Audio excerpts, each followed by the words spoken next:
Rajkot civil હોસ્પિટલમાં thalassemia પીડિત બાળકો માટેની સુવિધાઓને લઈને ગંભીર સવાલો ઊભા થયા છે.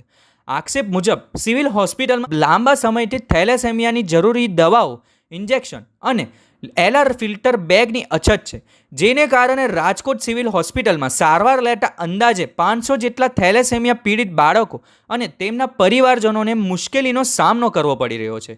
વાલીઓના જણાવ્યા મુજબ દવાઓ બહારથી ખરીદવી પડતી હોવાથી ગરીબ પરિવારો પર દર મહિને અંદાજે 18,000 થી 20,000 રૂપિયાનો વધારાનો ખર્ચ આવી રહ્યો છે. આ સમસ્યા તરફ તંત્રનું ધ્યાન દોરવા અને બાળકોના ચહેરા પર સ્મિત લાવવાના સંદેશ સાથે એક યુવાને ચાર્લી ચેપ્લિનનો વેશ ધારણ કરીને અનોખો વિરોધ નોંધાવ્યો. વાલીઓનો આક્ષેપ છે કે અનેક વખત રજૂઆત કરવા છતાં સિવિલ તંત્ર તરફથી યોગ્ય જવાબ મળ્યો નથી. ખાસ કરીને દાતાઓ દ્વારા એલઆર મશીન ઉપલબ્ધ કરાવવામાં આવ્યા હોવા છતાં જરૂરી એલઆર બેગ ઉપલબ્ધ ન હોવાનો મુદ્દો પણ ઉઠાવવામાં આવ્યો છે.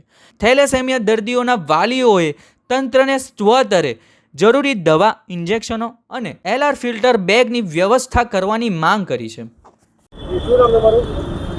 જય શ્રી રામ. મારું નામ છે કાનાભાઈ કુબાવત.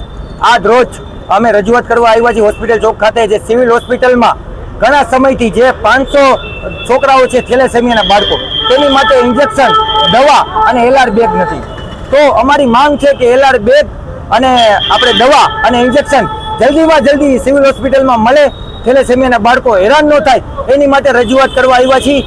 આજે જે 500 બાળકો છે એ રાજી થાય એની માટે મેં ચાર્લી ચેપ્લિનનું પાત્ર ભજવ્યું છે. અને તંત્ર જાગે, તંત્રની આંખ ઉઘડે અને દવા અને ઇન્જેક્શન મૂકે, એ માટે પણ મેં આ પાત્ર ભજવ્યું છે. સાથે સાથે તે પહેલા પણ રજૂઆત કરવા ગયા હતા તો એના સુપ્રિન્ટેન્ડન્ટ એમ કે તમે ગાંધીનગર જાઓ, તો છોકરા જાય તો ક્યાં જાય?